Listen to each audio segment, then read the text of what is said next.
quand on surveille, on est là à manipuler le portable. Si c'était le cas aussi, on ne surveille pas. Donc, tout ça, c'est des aspects qu'il faut gérer en amont.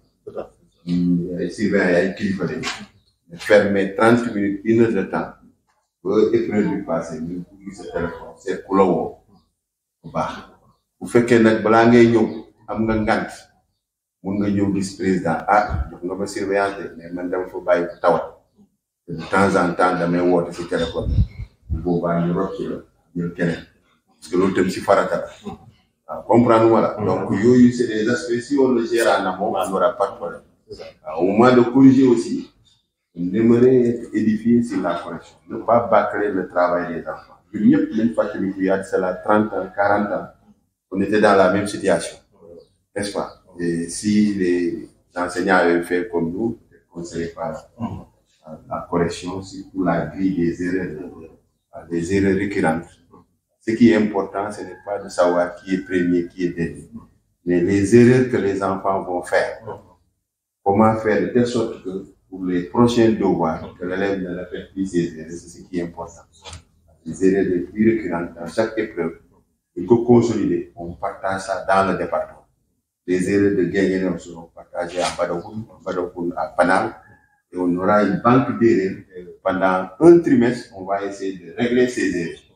Peut-être avant le vrai examen, à Kanani, depuis le départ. Nous, nous connaissons le français, nous l'avons fait arabe. Parce qu'on a donné la même grille, voyage quand il y a des soukoun, quand il y a des danma, kassarabi, il faut l'aider. Pour l'autre aussi nous l'air donc si elle est yakar sinon n'est-ce pas ou ça c'est quelque chose que je salue à ça voilà j'ai fini de m'entretenir avec le président du centre pour avoir un aperçu sur le travail qui est en train de se faire. Comme vous le savez, c'est un essai départemental.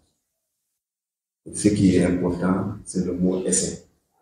On veut essayer notre dispositif.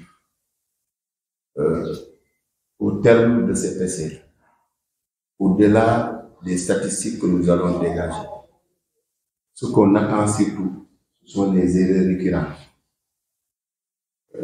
Nous sommes une équipe, on s'entraîne, on veut gagner en fin d'année. Et pour gagner en fin d'année, forcément, il faut qu'on s'entraîne. L'entraînement voudrait que quand vous aurez reçu votre lot de copies, vous allez corriger selon les indications données par rapport à la correction de la production d'écrits. J'étais en journée pédagogique avec certains maîtres de CM. Si vous avez souvenance, j'avais dit que si je dois corriger la production d'écrits, je dois lire la copie au minimum 4 fois. Vous vous souvenez de ça? Il dit que la première lecture, c'est pour attribuer une note à la pertinence. La deuxième lecture, c'est pour attribuer une note à la cohérence. La troisième lecture, c'est pour attribuer une note à la correction de la langue. Et la quatrième lecture, c'est pour attribuer une note à la présentation. Parce que j'ai déjà mon brouillon. C'est la somme de ces notes, n'est-ce pas, qui permet de donner la note finale. Et en ce moment-là, c'est en ce moment que je peux dire que je suis objectif. Ce petit brouillon qui constitue un tableau me permettra de dire voilà les erreurs récurrentes du lot de copies que j'ai reçues. Quand le secrétariat chargé de cette collecte va vous interroger, vous pouvez dire que moi les copies que j'ai corrigées, les élèves souvent n'ont pas compris le sujet. Donc, c'est une question de pertinence. Ou bien un autre vous dira que, moi, les copies que j'ai corrigées, les élèves ont compris, mais ils ne savent pas agencer les bonnes idées. Une bonne idée au début, une bonne idée au milieu, une bonne idée à la fin. C'est-à-dire qu'il n'y a pas un lien logique. Ça, c'est un problème de cohérence. Moi, je vais mettre problème de cohérence. Un autre me dira que, il y a beaucoup de fautes. Il mentionne. Et c'est ce tableau-là, ce travail de synthèse que M. Dien ou M. Fall va faire. Et on dira qu'au centre de Notre-Dame, en production d'écrit, voilà les erreurs que nous avons constatées.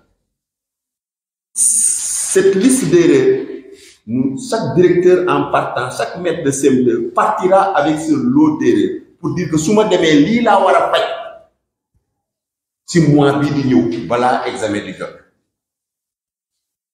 Erreur bu jógee fii, on prendra ça, on l'amène ça en brousse à Panal, à Wadjakhal. Eux aussi, ils vont dire à Guinguinéo, voilà les erreurs de Guinguinéo. Moi aussi, certainement beaucoup, mais mon n'a bindu erreur yi, xaaral man ma rectifier balaa examen. Voilà le jeu. L'on c'est entraînement. On ne cherche pas à savoir qui est le premier, qui est le dernier. Vraiment, le vrai premier, le vrai dernier, il faut aller au gagner sur là. Moi, je préfère avoir un taux de réussite de 18% à cet essai et me retrouver avec 90% à l'entrée à 6e ou bien au CFE. C'est parce que je me suis dit que j'ai eu le temps de prendre en charge, n'est-ce pas, cette grille des erreurs avec des stratégies de remédiation. Donc, vous êtes les personnes, je ne dirais pas que vous êtes plus importants que les autres, mais c'est votre travail qui sera mis en avant, vous les correcteurs. C'est pourquoi je vous demande de faire d'avoir beaucoup plus de vigilance, faire preuve de compréhension. Certainement, dans l'énoncé, on peut vous dire que, on peut vous donner une solution, mais parfois vous saurez que, solution, mais am de belle solution. Si vous l'acceptez, et vous généralisez.